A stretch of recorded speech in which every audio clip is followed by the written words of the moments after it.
Do you know what's there? Waiting. Beyond that beach. Immortality! Take it! It's yours! 3, 2, 1. Fucking do it. Fucking live. Fucking live, guys. What's up? Here we are, Immortality Lab. I'm Kristian Martorana. I'm Brian Devonshire. Say it again. Brian Devonshire. Oh. Brian Devonshire, Kristian Martorana here, Immortality Lab. So once again, we'll be talking about things that will get you to live at 100% until you're 100 years old. So ultimately trying to create the best version of yourself. Last week we spoke about diabetes. Today we're going to be talking about breathing. Sweet. Very, very broad topic, right? Breathing. So there's so much boring science that goes into it. And I'm going to kind of skip that. I'm going to touch more on the practical, interesting things that I guess like you can do today or I can do today, right now. I'd say if you want to learn more about the scientific shit, then go do your own research. You know, like we're not going to sit here for 4 hours and talk about the respiratory system, which no, you don't need to know about we it. would have to do if you wanted to truly understand breathing work. We're not doing that. So today what we're mostly going to be talking about is carbon dioxide tolerance or intolerance and how it relates to your breathing and how breathing is going to impact you and your healthy body, your healthy lifestyle. So, all right. Are we going to do meditation at all or? You know, I didn't plan for any meditation, but it's funny that you say that. We can gladly add in some hums into the end of this thing, and you'd be surprised at actually why it is beneficial, which I'll get into. Okay, yeah, I figured since it's basically a breathing technique, right? Most meditation. Yeah, exactly. I would say you need to use a breathing technique in order to meditate. Like, there's no way you can meditate without focusing on your breathing first. Cool. Breathing is the absolute basic for human life. Like, it's more important than water. We do it more than anything else in this world, in our life. If you live till you're 80, you'll take about 672.7 million breaths in a lifetime. So it's about over 20,000 per day. And I don't know about you, but I don't do anything else in this world 20,000 times per day. I can confidently say that breathing is the thing I do more than anything else. We need it. We need it to survive more than anything else in this world. It takes up most of your time and you don't even think about it. Exactly. Multitasking at its finest, right? You know, and I was going to go into some history of breathing practices, but honestly, fuck that. I don't need to explain the history of breathing, dude. It's truthfully like saying, hey, look at the history of how people used water when I'm trying to explain to you why water is important. We don't need to look at that. It's just boring and dry, and everyone understands that we need to breathe. Like, okay. Especially Darth Vader. Yeah, oh my gosh, especially Darth Vader, dude. So I do want to go into a little bit of the respiratory system. Nothing too crazy, but just a few things just so there's a smaller understanding. So in conventional medicine, 10 to 12 breaths per minute is average. And so that's going to be about each one of those breaths are going to be taking in about 500 milliliters of air, for a total of 5 to 6 liters of air per minute. So a way to visualize it, you know, think about when you go to the grocery store, and whether you buy soda or not, I'm sure at some point in your life, you can visualize one of those 2-liter soda bottles, right? So 3 of them, 3 of those, that's how much air is going into your body in 1 minute. In 1 minute. So 20 something breaths, right? 10 to 12 breaths. Oh, okay. Yeah, 10 to 12. 10 to 12 Dang. is recognized as normal respiration in conventional medicine. So now say someone was breathing at a higher rate, 20 beats per minute, 20 breaths per minute, then the volume would be higher, right? Naturally. But also over-breathing isn't just from an elevated rate. You could be breathing less frequently, but each time you're taking it in, you're breathing deeper and in an unnatural way. So just keep in mind that on average in 1 minute, you want 5 to 6 liters of air. Okay. So breathing deep like that, like the long, and then holding it in. So that's not good, right? Correct. And then Correct. also you have like the hyperventilating where they do a lot of shallow breaths. Correct. And that can eventually lead to things like hypoxia and what is it? Hypokamia, hypokamia, something. Basically the opposite of hypoxia. Hypoxia is when you have too much CO2. Low oxygen, basically. Yeah, exactly. And then the opposite, what is the name? Hypercapnia. Oh, yeah. And that's no, hypercapnia is having excessive carbon dioxide. So it would be hypocapnia that would be having.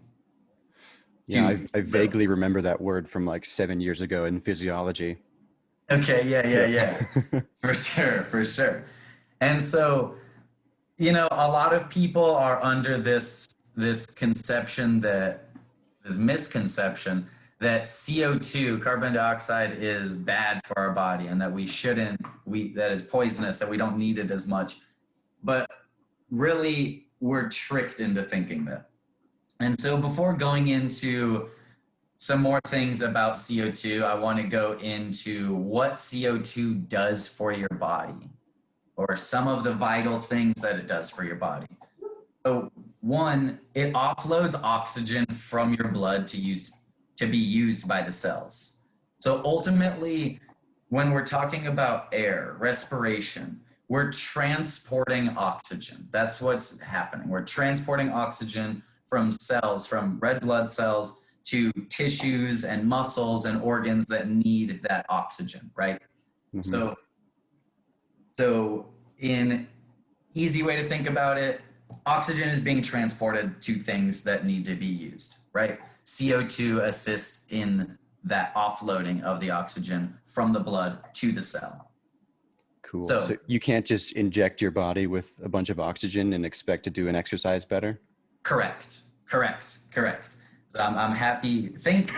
Hold on to that thought. Thought. So, heck yeah. Sweet. So it also is going to play a huge role in regulation of pH, acid versus base, how acidic your blood is. And if your blood is too acidic or too basic, you're just going to be messed up. You're not going to function properly. It's as simple as that. Yeah. And there can be a whole lot of bad things that come from that. And the list just goes on and on and on. Yeah, dude, I know this from biochem. Like every single protein in your body needs to have a specific pH to function properly. So yeah, if that screws up just a little bit, but your body's kind of really good at managing that. So It is. And I'm happy you mentioned that as well, because we're going to be talking about like homeostasis is what you're referring to. Yeah. And yeah, exactly that if your heart is at 7 pH and for some reason it's at 6.8 right now, your body will work until it's at 7 again. And then it'll try to keep it there. Yeah. So like in the diabetic ketoacidosis we talked about last time, they were, so they had a bunch of ketones and they were acidic. So they started hyperventilating. Exactly. They weren't doing it consciously. Exactly. Yeah, they weren't doing it consciously. That's just their central nervous system reacting, right? Yeah. Exactly. Okay, so those are a couple things that CO2 will do for your body. And so another thing I wanted to talk about, and I could go into a lot of details here, but I'm going to keep it pretty short and simple here as well. So we want to talk about hemoglobin and the Bohr effect. So the Bohr effect comes from a Danish physiologist, Kristian Bohr. I know he has a pretty cool first name, if you'd ask me. But so Kristian Bohr, he said this quote. He said, the CO2 pressure of the blood is to be regarded as an important factor in the inner respiratory metabolism. If one uses carbon dioxide in appropriate amounts, the oxygen that was taken up can be used more effectively throughout the body. So the crucial point to think of, the crucial point to think of is hemoglobin does release oxygen when it is in the presence of CO2. If we overbreathe, that means too much CO2 is being released at once. So then it doesn't allow us to function at full capacity because we don't have that adequate amount of CO2 to do what we need to do, right? So that's basically having way too much oxygen in your blood, and it's you can't do anything. It doesn't work. Correct. It's crazy, right? Fucking breathing. It's like, it's amazing. You know, it's fucking amazing. I feel like you should just have O2 in your blood and it should work, but I guess it's not that simple. Exactly. And so like a lot of times athletes will just get straight oxygen, you know, but that's when they are after doing like a hard play because they're almost hyperventilating, right? They need that oxygen in there. Or I guess hypoventilating it would be. But so I also wanted to explain what hemoglobin is. I know that word is used a lot. So hemoglobin is a protein found in the blood, and one of its functions is to carry oxygen from the lungs to the tissues and cells. So going back to what we were talking about before, ultimately oxygen needs to be transported to places. It doesn't just bloop happen. It needs to, it's a path. There's a road and it happens. Well, dude, can I go on a tangent right now? Like a cool science? Okay. Absolutely. The insect world, the oxygen does just go bloop. It goes wherever it wants. Like they don't breathe. The oxygen just kind of like they're floating around, and then the oxygen just kind of hits them, and it just like goes into the muscle that it needs to be, like through these little holes. So they don't breathe. So, but they get their oxygen by moving around and just like bumping into oxygen and just hoping that the oxygen is there. Dude, that's nuts. Is there a term for that? Okay, so the process is actually just called diffusion, and the holes are called spiracles. I know there's a name for the holes in their bodies. Dude, like, that's crazy, man. I wonder if we got someone cool like David Blaine on the podcast, if he's trained his heart rate well enough to be able to act like a bug. Yeah, well, he stabs himself with stuff. He probably has enough holes in his body by now. Right? He's gonna write a book, Breathe Like a Bug by David. Yes, that'd be so good. By Blaine. And it's him in like a cockroach outfit, dude. No, now I'm remembering, like me and my friend went on a road trip and we caught fireflies. Like we just got them in a little water bottle and we sealed it up so they wouldn't get away. But then like over time, they just kind of stopped moving. So we blew oxygen into the water bottle and then they started moving around again. There you go. There you go, dude. Yeah. Killing fireflies and bringing them back. No, dude, we rescued them. We delivered them to a different state though. With their little buddies. Yeah. Nice. Okay, cool. Anyway. That's awesome. That's really cool then. Man, I was not so nice to fireflies when I was a kid. Dude, I didn't get to experience fireflies that often. So whenever I did, it'd be like when I was in Wisconsin visiting, you know? And I would just see them floating around and I'd just be playing baseball with them, dude. But I was a little kid, man. I was a little kid. Yeah, they're fine, I'm sure. Yeah, they I'm sure are not, but... Oh, those poor guys. Yeah, those ones probably didn't make it, but it's okay, man. It's okay. You're just helping them I'm not evolve. A cruel, they're faster cruel ones now anymore. Yeah, exactly. They've evolved. Doing God's work, son. Yeah, that's right, dude. But yeah, okay, back to like CO2 and breathing and such. So we were talking about that hemoglobin does release oxygen when it is in the presence of CO2. So going back to some misconceptions with CO2, we're tricked into thinking that we need to inhale deeper because we'll get more oxygen, right? That's what a lot of people think. Oh, I need more oxygen. But breathing deeper isn't better. It's like, all right, man, just say you were on this nutrition plan and you are getting adequate calories, right? Your body, your BMR is 2,500, and with your activity level, now your BMR is 3,000, right? So you should be eating 3,000 calories per day to achieve that homeostasis, that balance, that whatever, that maintenance. So now you're at it, right? You're eating 3,000 a day and you're doing fine. Everything is perfect. And I'm like, you know what? More food is better. And I just start giving you more calories. That doesn't make you better at weight management. Like that No. isn't how it works, right? You're not Right. going to eat better by eating more. It's not like that. So this is the cool part, man. Or I thought it was cool anyways.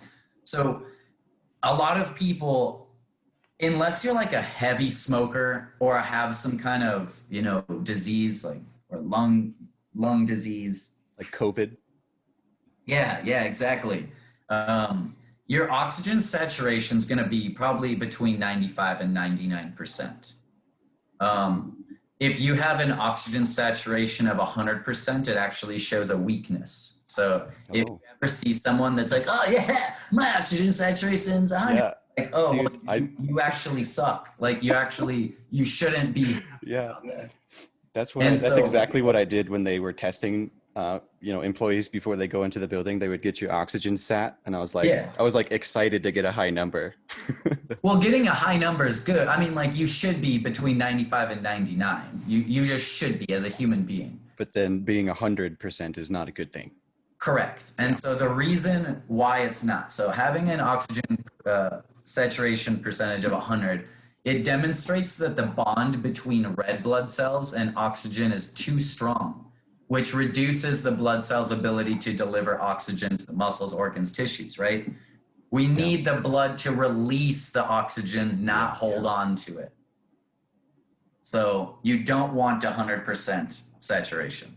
Okay, good. All right. So I know, like I was saying, like we can go so deep into carbon dioxide and why it's very beneficial and such. I feel like I've covered various points that explain why we need carbon dioxide to function efficiently and effectively. Like I was saying before, if you want to dive deeper, we can dive deeper eventually. I'm getting most of this knowledge or information from this book, The Oxygen Advantage by Patrick McKeown. It's a great book. It's not a hard read. The first whole chapter goes into the science of it. It's funny too, because in the beginning, it's like, if it literally says, if you don't care about this science part, just the second chapter. Nice. So they're like, I understand not everyone wants to listen to this and they just want to get to the part, right? So who's the Patrick guy? What's he do? Is he a doctor? Or? Hi, this is Future Brian again. I'm creeping up this guy's LinkedIn page right now. So he went to college in Dublin, business, economic, social studies, political science, international marketing. So he doesn't have a heavy science background, but we were just talking about the Bohr effect, and that's very solid science. So the hemoglobin will take advantage of different O2 levels and CO2 levels, and it works better in different scenarios. You'll have to look it up. It's pretty cool stuff. And since then, this guy, Patrick, after 2002, he's been studying this breathing technique called Buteyko, which takes advantage of the Bohr effect. So he's been doing that in different sleep apnea clinics and asthma care in Ireland. So Buteyko does have its own scientific concerns, but it takes advantage of the Bohr effect, which is very sound science. So there's some truth to all of this information, but take it with a grain of salt.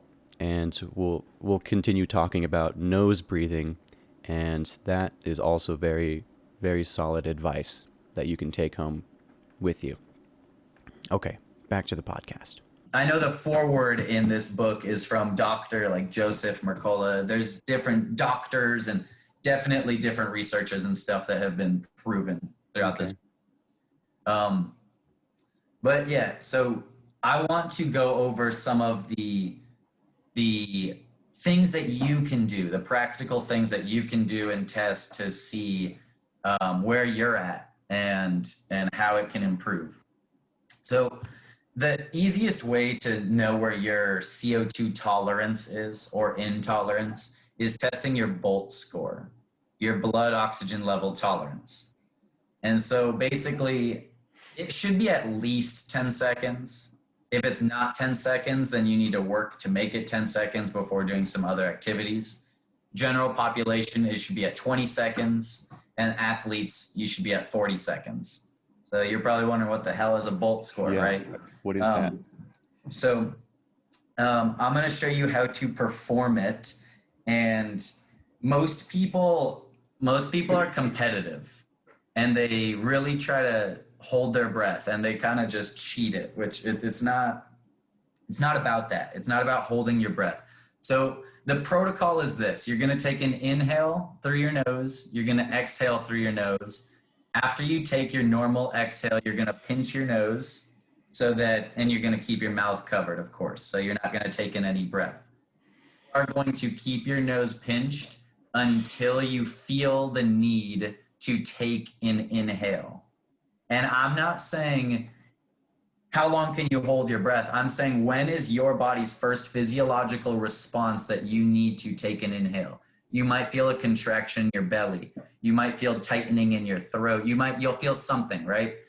And so what you just visually showed, you did it horribly wrong. You didn't do it. So you tried to hold your breath. So what I'm saying is you should inhale, exhale, hold your breath. Your next inhale should go back into regular respiration. So here, I'll do it right now.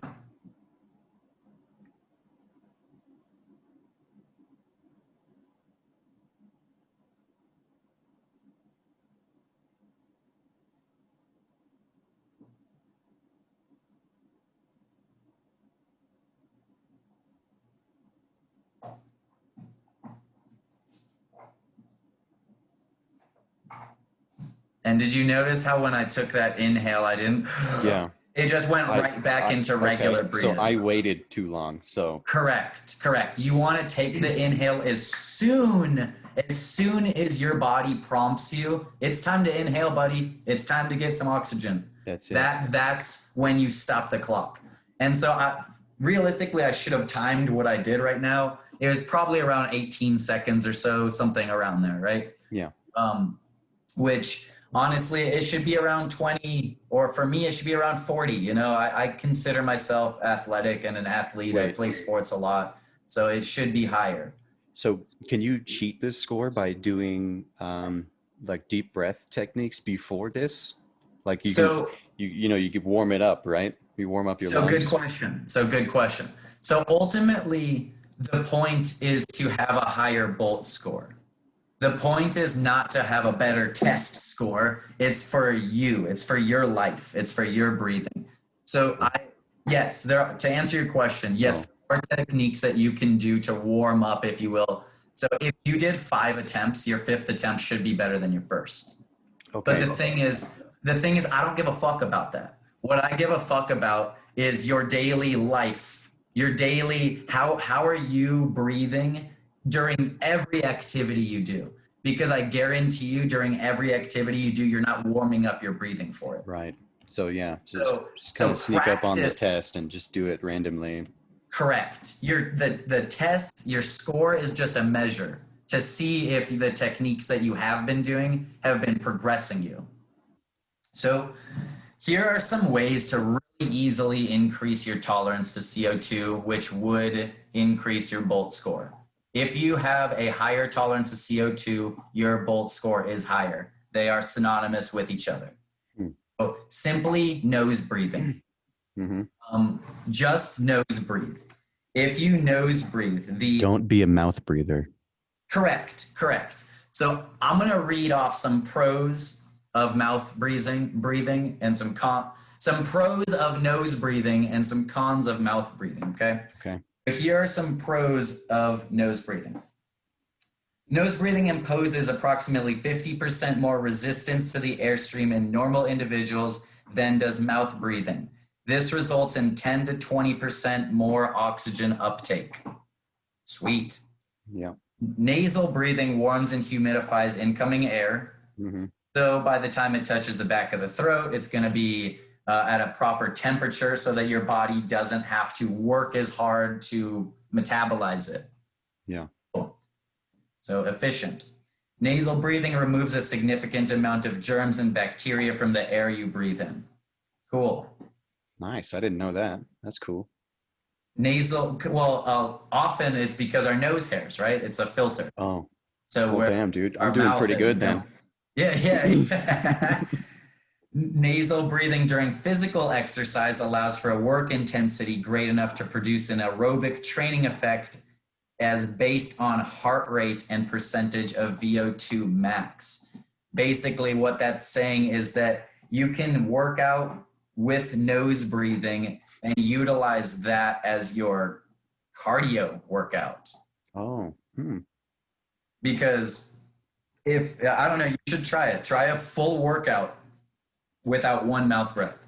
Just like tape your mouth shut, sort of. Yeah. You just keep saying the perfect things. Just you wait. All right, and so I'll also explain how your nose is a reservoir for nitric oxide. So I'll get into that in a little bit. So here's some cons. These are all good things. I like the way this sounds. Yeah, right. Here's some effects of mouth breathing. I shouldn't even say cons. I should say effects. This is what happens. Okay. Mouth breathing children are at a greater risk of developing forward head posture and reduced respiratory strength. Oh, like the kyphotic? Exactly. Which societal norms are putting us there anyways, right? Yeah. Breathing through the mouth contributes to general dehydration. You have dry mouth. You wake up, that makes sense. If you have a cold and you have to breathe through your mouth when you wake up, you're like, oh my God, water now, please. Dude, yeah. I think Bear Grylls taught me that, is to conserve your water in the desert by breathing through your nose. That makes sense. A dry mouth also increases acidification. So going back to the pH thing, it changes that. But not only that, it specifically acidification of the mouth. So they're going to have more cavities and more risk for gum disease. Yeah. Mouth breathing causes bad breath due to altered. I was just going to say that. Like whenever I breathe through my mouth all the time, I have worse breath, it seems like, when you wake up. Totally. Totally. It's dry. It's just, breathing through the mouth has been proven to significantly increase the number of occurrences of snoring and obstructive sleep apnea. Eventually, we'll talk about the importance of sleep. Today isn't the day, but definitely, it takes no genius to know that if you get less sleep, you're going to work less effectively. You're going to die sooner too. Yeah, absolutely. So like I was saying before, nitric oxide is produced inside your nasal cavity, and it's basically a reservoir in the back of your nose, which is really freaking cool to me. And I don't want to get too much into that, but I do want to get into where NO, like why the hell did I even bring up nitric oxide, right? NO. It plays a huge role in vasodilation. Basically the ability for your veins, your capillaries to dilate so that you can get more oxygen, more blood flow. It plays a huge role in homeostasis, which is always what our body is yearning for. It plays a huge role in neurotransmission, so the ability for your brain to send and receive messages across your body. It aids in that. it aids in immune defense, and it aids in respiration. It helps lower cholesterol. It prevents high blood pressure, keeps your arteries flexible. I think that kind of plays a role in the vasodilation. Mm-hmm. And it prevents clogging of the arteries. So all these things reduce your risk of heart attack and stroke. And heart attack and stroke are 2 out of the 3 top killers in America. Yeah, we just talked about that in the last episode. Correct. We mentioned kidney disease related to diabetes briefly. Exactly. So this would be good for diabetics. Like, just breathe through your nose more. So this would be good for every human.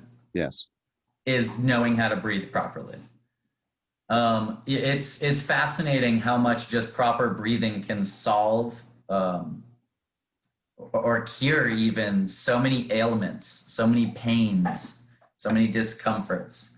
Mm-hmm. So, I'm just going to wrap up. I'm going to wrap up to basically the main takeaways. Okay. The main takeaways are, like you said, breathe more through your nose. That's it. That's as simple as that. Breathe more through your nose. I could leave it at that. This seems obvious, yeah. It is. But it's not as obvious as it sounds, because the thing is, there's kind of a snowball effect. The more you breathe through your mouth, your brain interprets that as your primary breather, so it clogs your nose. So then when your body needs to breathe through your nose, it's not as accessible. So it's kind of like a snowball effect. Dude. On the other hand, breathing through your nose is going to make your nose that much more open, so then you're going to breathe that much better always. Dude, I'm glad you brought that up, because it reminded me of something I listened to in a Joe Rogan podcast, and this guy was talking about nose breathing and breathing techniques. This was a while ago, but he did mention, like, he did this study on himself. He volunteered for it, and he he couldn't breathe through his nose. He taped it or whatever shut, so he had to breathe through his mouth for like a month or something. And like what you said, the nasal cavity just like starts to shrink. Yeah, our body adapts. Use it or lose it, Yeah, that's exactly it. And like you were saying earlier, putting a piece of tape over your mouth, like truthfully, that is one of the techniques that are recommended in this book. And take it with a grain of salt. Some people are claustrophobic and stuff, so they might like freak out and panic. So you might want to practice like during the day, putting a piece of tape and then little by little working your way up. But breathing through your nose through sleep is going to train your body to once again breathe through sleep. And so breathing correctly for 8 hours without thinking about it, that's 8 more hours that you don't have to think about. Exactly. I always try to blow my nose and get it cleared before I go to bed, because it's harder to go to sleep for one thing, and I don't want to wake up with a dry, nasty mouth too. Yeah, exactly. I wish you had a clogged nose right now, because I'm going to describe this nose unblocking exercise. Okay. Like I was saying before, pretty much all of these exercises, they almost require that your Bolt score is already 10 seconds at least. Otherwise, it gets somewhat dangerous, if you will. Yeah. And if your Bolt score is not 10 seconds, you should do something about that. Like, come on now. Go on a run. Let's go. So here's the nose unblocking exercise. So you're going to take a small breath through your nose.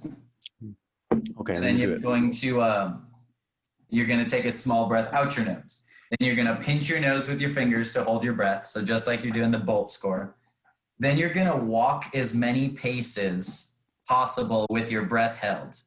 You're going to try to build up a medium to strong air shortage without overdoing it. Then when you resume breathing, do so only through your nose.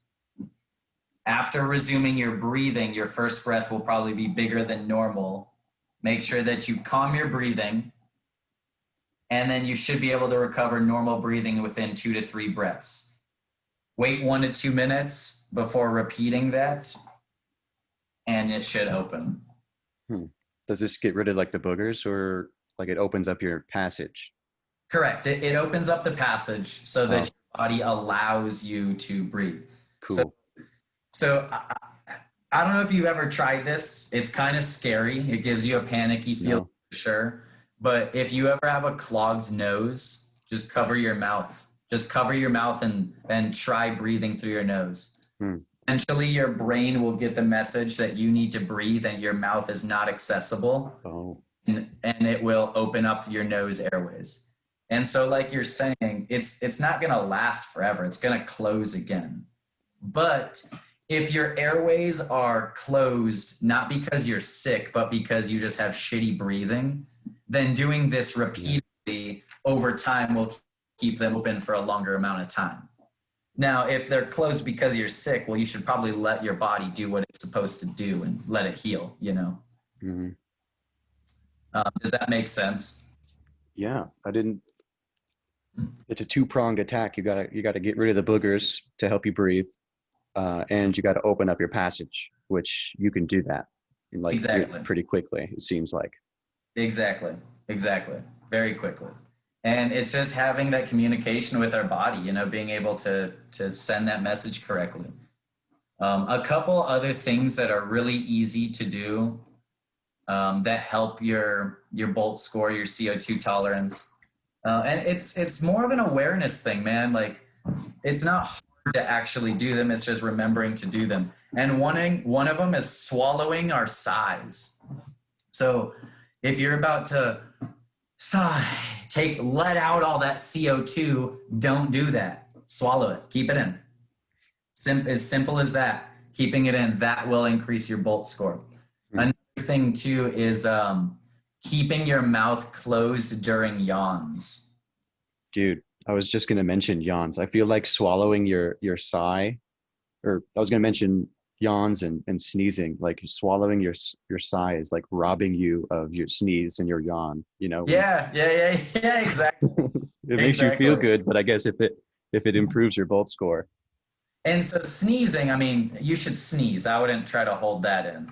right? But sometimes it just doesn't come out, and you're like, damn.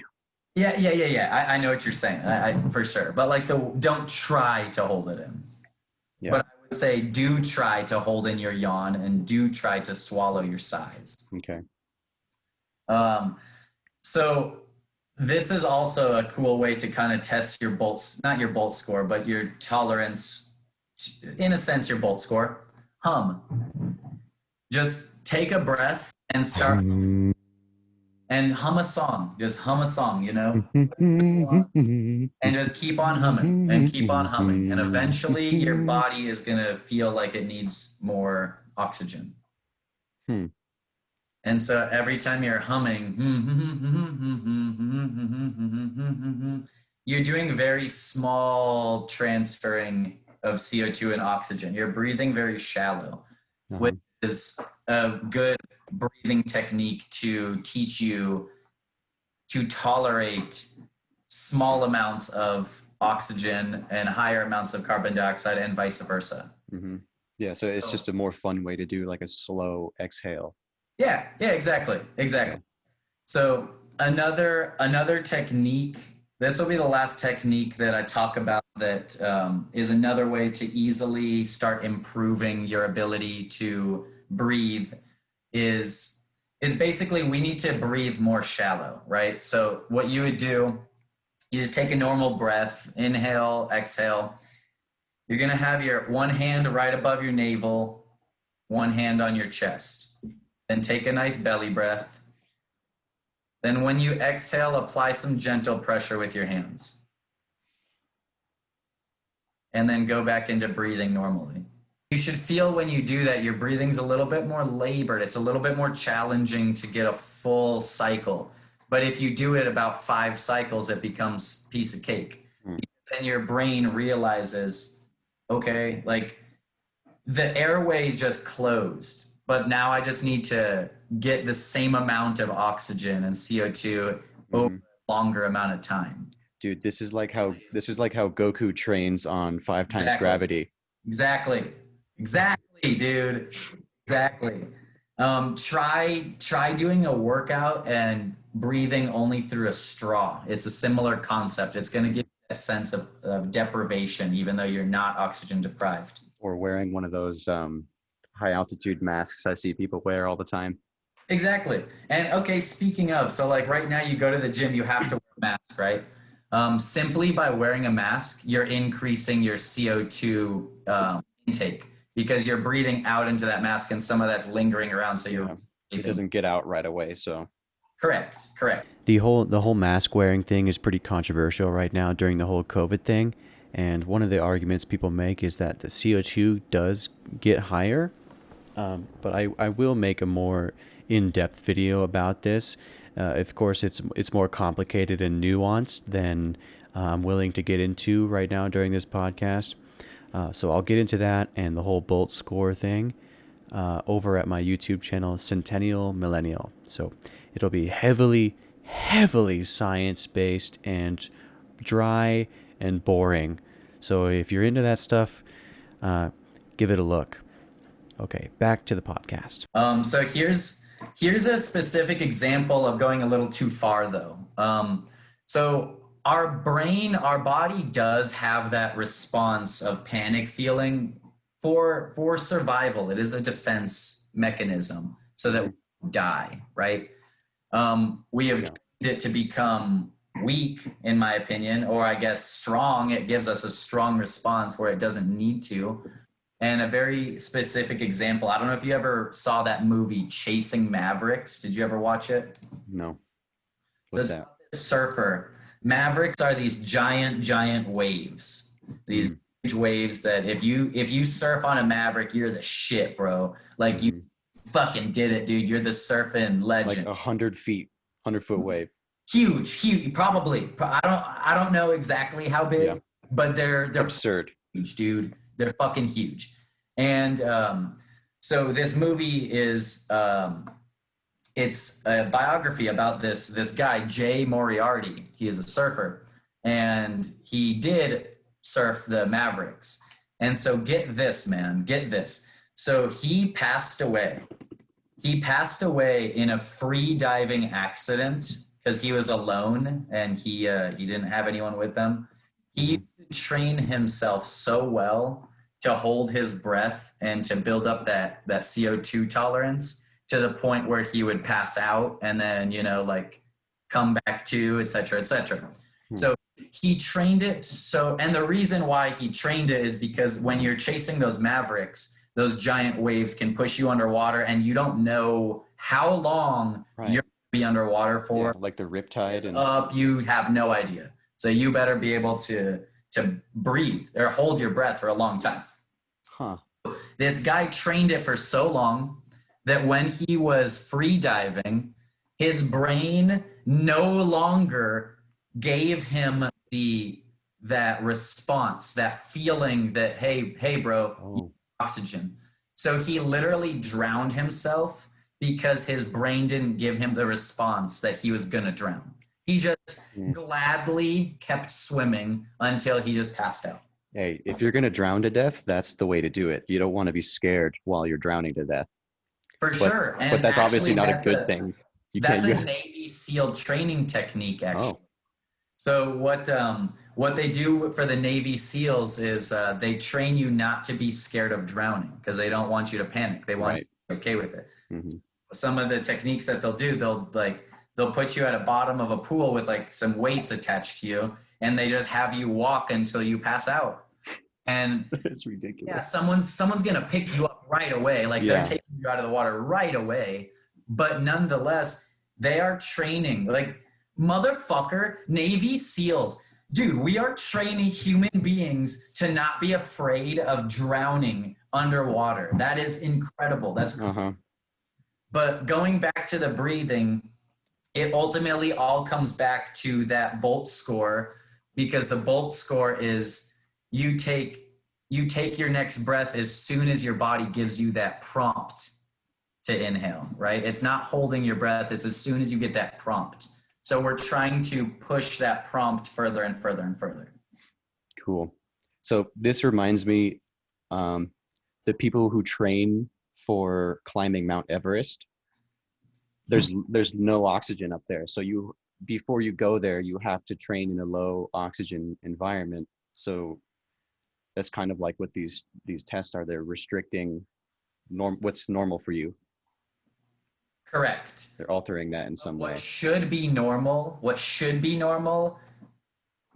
is what's in this book, what we're talking about here, the nose breathing, and there's so much that goes into like techniques of how long should you breathe for, how long should the inhale be, how long should the hold be. It's too much to get into. It doesn't need to be that complex, to be honest. It doesn't. But I highly recommend getting this book and checking it out, man. Oxygen Advantage, Patrick. Sweet. It's really cool. I barely touched the surface today, and my gosh, I just ran my mouth for like 30 minutes, right? And there is so much. There is so much in here. It can be a challenging read, but it can be an easy read. So it depends on how much you want to dive into it. I wanted to mention another thing before we close this out. Like, there's this an actual caveman living on Earth right now, like the modern hunter-gatherer people called the Hadza. Have you heard about them? No. Yeah, so look at this. So they're in Africa. They only have 1,300 tribe members left. And they just, if you look them up real quick. But the way they live, they just live in a cave, and they eat anything on the ground. They see like worms off of a tree branch or whatever. And fucking Conan the Barbarian, man. Yeah, and they have this pack of dogs. Like, you can probably find a picture on there somewhere. These dogs, they just like follow them around, and they follow them around because they're going to kill stuff and feed them. And what they do, they hunt baboons, which is gnarly because they look like people sometimes. So they're just like killing baboons. Hunt baboons, dude. They fucking hunt baboons. That's fucking crazy, dude. Baboons are savages. You know, and then like, have you seen videos of baboons? Like, I hear stories of them just ripping people's faces off, or just not even baboons, like smaller monkeys even. Dude, monkeys are so strong.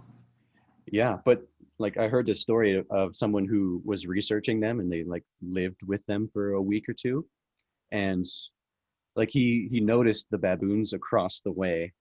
They were like pointing at the Hadza group, like, oh fuck, there they are. The motherfuckers. They're like, shit, run. Yeah. Watch They're out, coming. Dude. That's so fucking cool. That's so fucking cool, but, dude. I want to go live with that tribe for a week or two. I think you can, man. Just do it. just go. I'd probably have to get like a bunch of vaccinations and shit. Oh yeah, I'm sure. They probably are like immune to diseases that we don't even know exist. Yeah, man. They're just living in the fucking thick of it, like in the wilderness. Yeah, but dude. My point of the story is like when you watch them running, and they're just outpacing this journalist guy like by 1,000 times, like even the slowest one.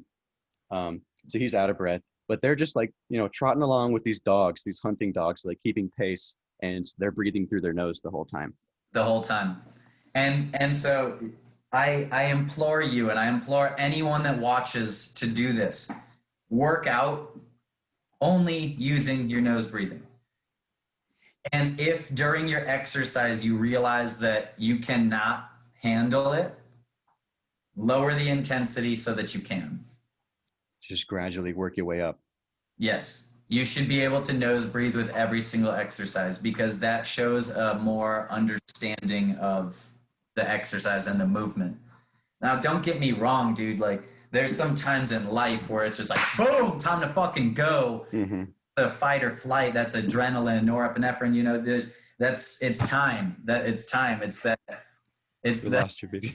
ATP PCR, that energy system, and it's not oxidative. It's not glycolysis. There is no oxygen in that energy transfer. So in that regards, of course, we should still have that ability to put out energy without oxygen. But for the most part, you want to be a long living, healthy person, you need to bring breath work to all of your activities.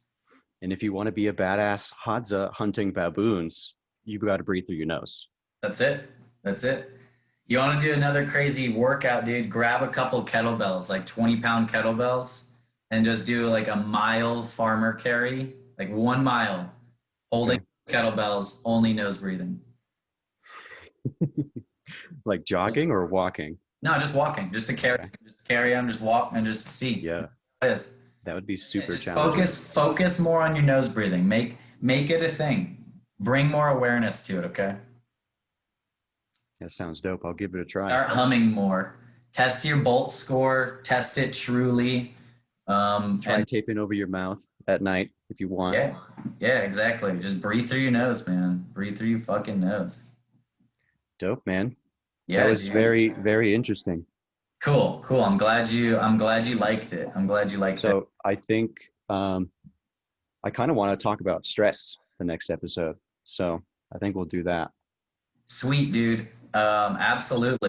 Use stress, distress, or just stress as a whole, or just I don't know. We'll figure it out how to get rid of it, because it's not helping you live longer. That's for sure. well, I disagree, because there's a difference between eustress and distress. Oh, so it's like yin and yang. So you need it sometimes, just like the CO2. Well, so like every single time you are working out, you are under eustress. You are putting your body under stress. Your heart rate is increasing. You are not near homeostasis. You are going far away from homeostasis. But it's good. It's good stress. Okay. It's stress that allows your homeostasis to be easier to find. It's a broader homeostasis now. It makes your heart healthier. It does, it allows you to deal with stressors better. Distress, on the other hand, does not. You cut off my finger and I lose a quart of blood. There's nothing good about that. There is no positives from that. Okay. But there is positives from you going into an uncomfortable situation and coming out on top. Because then the next time you enter an uncomfortable situation, you're not going to be as uncomfortable. Right. Like jumping into an ice lake or something. I was just going to use that as a reference. Yep. But Sweet. yeah, so I would highly recommend looking at eustress. It's EU stress versus distress. Awesome. So another really complicated topic. But so the cool thing that I love about our podcast truly is all of these topics can be very, very complicated, but they don't fucking need to be. no. Like with this CO2 thing, cool. You can go ahead and research for fucking 10 years and be a master at it, or just fucking breathe through your nose. That's as simple as it gets, man. And that's it. Then that's it. Start doing the basic better. Keep it simple, stupid. Keep it simple, stupid. Yeah. This podcast could have been 3 seconds long. Hey, breathe through your nose. Okay, That's bye. it. That's it, dude. And that's why at the beginning I was like, fuck, I'm not gonna go into the history of this bullshit. Like, No. I feel you, man. man, good fucking show. I hope people enjoy it. Thank you guys for watching Immortality Lab. Subscribe. Brian Devonshire. Here we are. We're here trying to teach you guys to be the healthiest version of yourself. Live at 100% until you're 100 years old. Keep kicking ass. And something to take away from today: breathe through your nose and keep it simple, stupid. Sweet. Enjoy the rest of your weekends, guys. And that's a wrap. Immortality! Take it! It's yours!